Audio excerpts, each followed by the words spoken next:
Okay, this is going to show you, hopefully, how to set up your game so you can play fairly easily.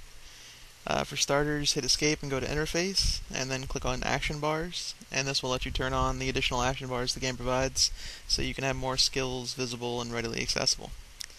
Now what you're going to do is take the skills that you use a lot, namely your damage skills, and leave them on your main action bar, and take the rest of the skills and put them on the sidebars.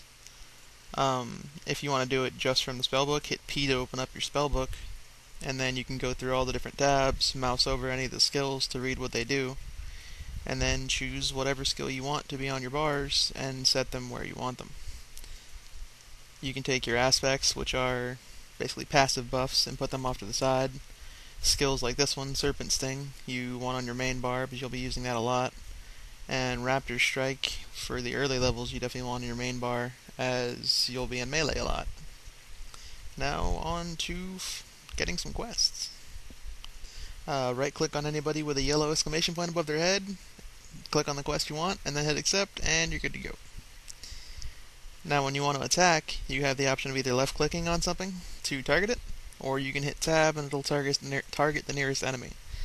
To start attacking, hit the number for whatever action button you want to use, or right click, or hit T, or various other ways to start attacking. As a hunter, you mainly want to stay at range, but when they're in melee, you do have a couple of options for doing additional damage. If you pay attention to the action bar here, when you get ranged with a monster, some of your skills, like Serpent Sting, have a 30-yard range on them, and when they're out of range, the number above it will be red, as opposed to white, telling you that you're not in range to use it. When it's white and you can use it, go ahead and use those abilities to start attacking, and the fight will go a little bit smoother.